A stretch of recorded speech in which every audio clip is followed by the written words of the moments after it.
All right, everybody. Good evening. Hope things are well. Sorry this video is a little later than usual. I usually don't upload this late, and I usually don't upload this late about something that actually happened fairly early today.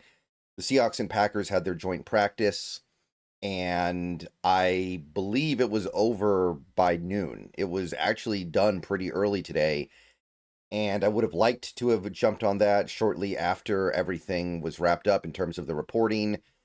But I started my show with the Hawks Nest at noon today. We streamed for close to 2 hours, so I couldn't do it then. And then I had another video that was already scheduled to go live after the stream of the Hawks Nest ended. So I was like, I'll just go ahead and wait on the joint practice. So a little bit later than I would have liked, but so be it. Sorry to anybody who might have been wondering what went down. Although by this point, probably a lot of you know. A lot of information has been making the rounds concerning this Seahawks-Packers joint practice.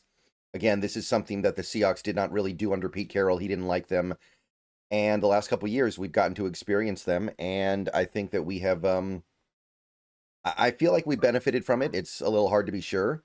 And it's very, very subjective whether or not a joint practice is something that's good for your team. But I think that for the most part today went well. Sorry if you can hear my dogs, by the way, but let's take a look at the updates that we got from the various beat reporters who were there.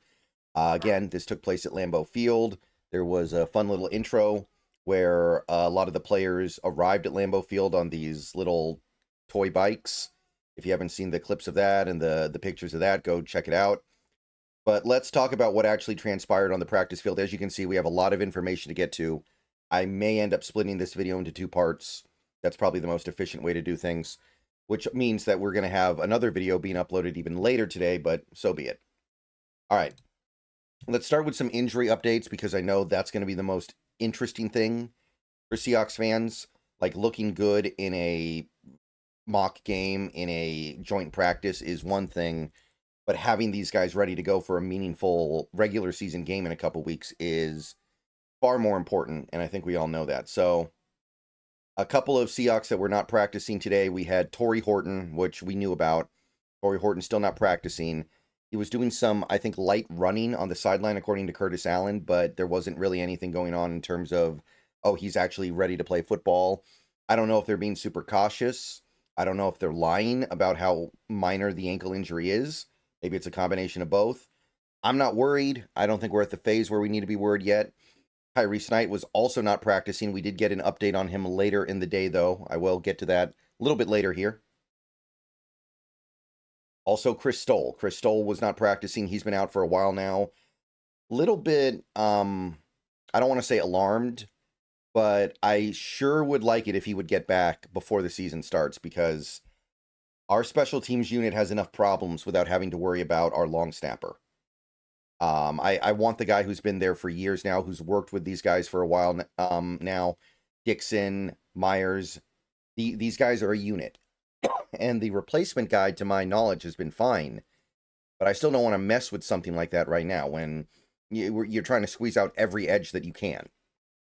Hopefully he's back soon. I don't know any details of how bad the injury is and when he's likely to come back, though. Nwosu was in uniform, but Brady Henderson did not see him doing all that much, which jives with the reports of him passing his physical but not being taken off the PUP yet.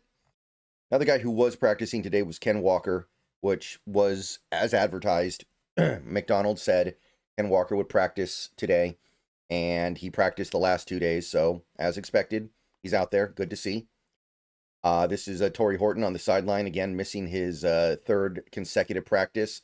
And again, I can't find the thread at this point, but Curtis Allen did point out he was doing some jogging on the sideline, so it's not all bad.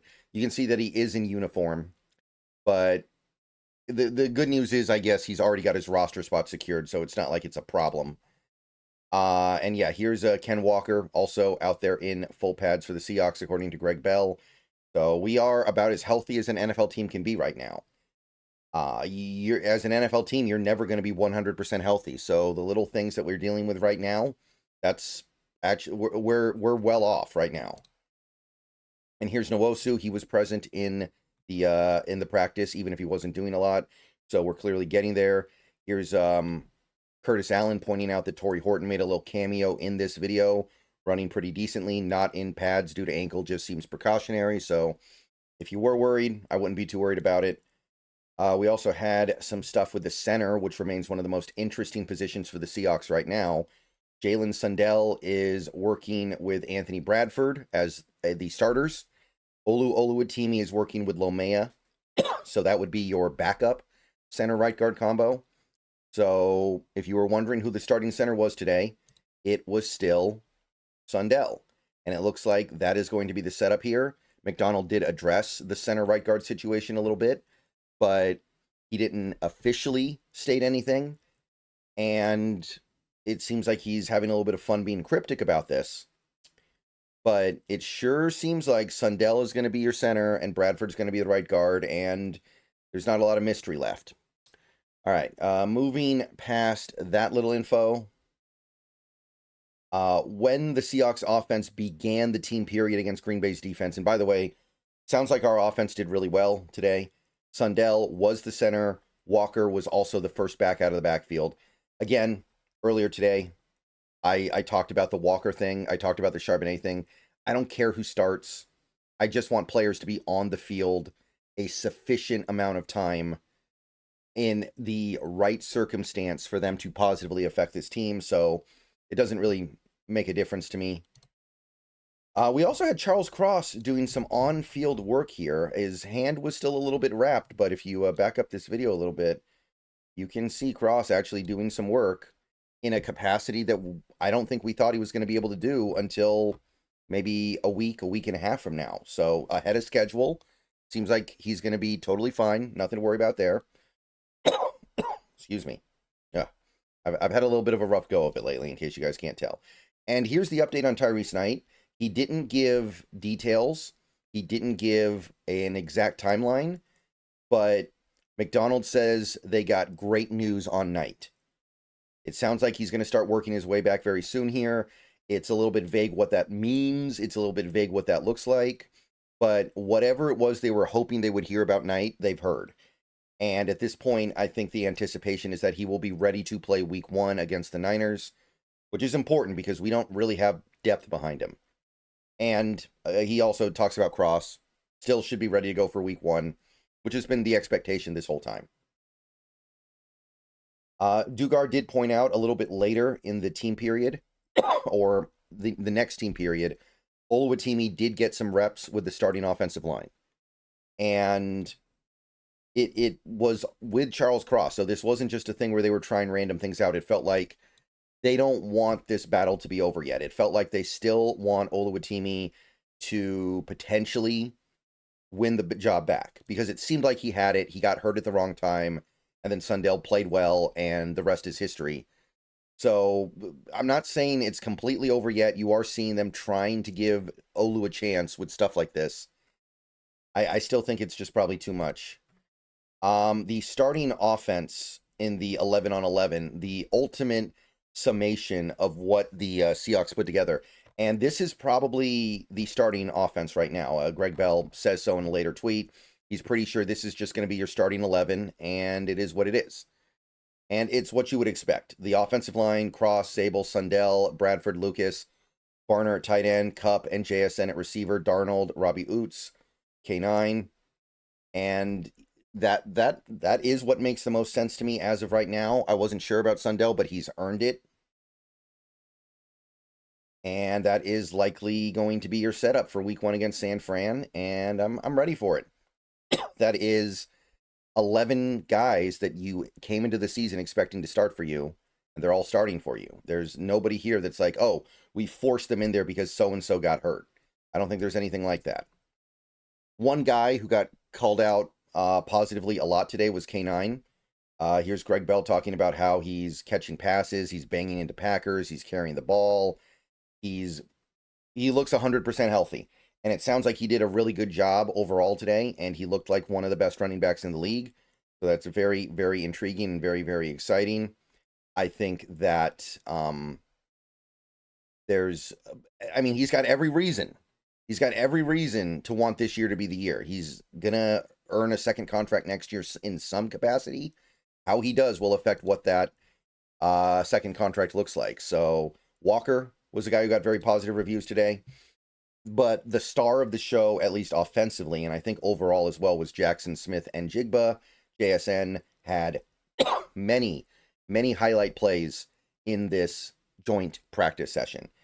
3 catches in 1 possession, leaping over the middle, all from Sam Darnold. Gets up, spins the ball in grass. And this was kind of, I think, the start of the chippiness because, yes, I am aware of what happened in this practice session as things went by. We'll talk about that a little bit later. But JSN was somebody who made plays early, late, and in between. He looks like he is as locked in as you can get. He looks like he is ready to ascend to maybe top 10 wide receiver status. Here's another JSN highlight. Darnold, 20-yard left sideline. I think this is an out route. Based on the description, finding JSN for a one-handed toe tapper, locket style. That's another JSN highlight. Another indication that he is ready to go. And this is something that went on and on and on throughout the day. The JSN hype did not stop. This was kind of the initial point of getting the sense that there was going to be some stuff going on. This was a little bit later. Packers cornerback Kamal Hadden has established a beef with Bobo. A lot of barking between plays. That's kind of where things started to go. And not too long after, we got, well, you've certainly heard about it by now. We'll get to that in a second here. One thing I want to point out first, we had Steven Sims and Halani on kick returns. They were the first ones back. Sims was also handling some punts. This becomes very tricky if Sims ends up being the guy we have to look at to return punts or kicks because there isn't an obvious roster spot for the guy. So I'm really hoping we can find another way. We might not be able to. I definitely noticed, though, because remember, Horton's out. Horton's presumably your punt returner. But with him out, Sims is the next guy up. And then on kick returns, you have Halani, who will probably make the team at this point, and then Sims. If it's not going to be Sims because he's not on the team, then who's left? Is it Derek Young? I don't know. That one's a little bit tricky. Kenny McIntosh, the injury, I think this is where you feel his injury. It's not so much as a running back, but McIntosh might have been a special teamer. Now he's just not. More really, really good highlights from the Seahawks offense defense early in this day. I will say, as the day went on, the defense started to have more problems. But early-ish on in the day, we got Greg Bell here singling out the red zone 7-on-7 drills. Jordan Love was apparently out there, which surprised me. I didn't expect Love to play at all this practice because I was under the impression he's hurt. I know he's not playing in the preseason game, but I guess he did get out there a little bit today. 12 shots from the 6, and only 2 of them got in the end zone. One of them was when Love slipped. By the way, apparently the Seahawks had issues with their footing today. That Lambeau turf, hard to deal with sometimes, but you can see how well things went overall. 2 shots from the 6 with 2 touchdowns. That's a very successful session. Woolen broke up 2 passes. Drake Thomas had a breakup. Shaq Griffin had 2. Shaq Griffin sounds like he had a really good day, by the way.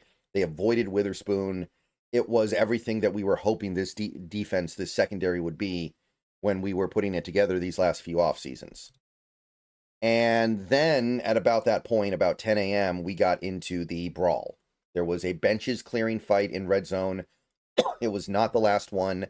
The emotion that was building up over the course of the practice finally blew up. Walker got into the end zone. I think AB and one of the Packers defensive linemen got into it a little bit after that. And things got heated. And apparently right after the Seahawks offense group got in a fight and got over it, the other group, which is the Seahawks defense, got into it with the Packers offense. So it was nonstop, man. And I'll talk a little bit more specifically in the later video tonight. But let me just say, speaking generally, pretty much every joint practice ends in a fight of some kind. So this is not unexpected at all. And I don't think it's a bad thing. To my knowledge, nobody on either side got hurt in a brawl, so it didn't go over the top. And this is what happens when you have a lot of emotional people, and we're all emotional on some level, getting out there and finally being able to really take it out on the enemy after weeks and weeks and weeks of mostly working against your comrades. So I don't think anything bad of it. I don't think it's a problem. I kind of even like it. More later, though. See you guys later. Go Hawks.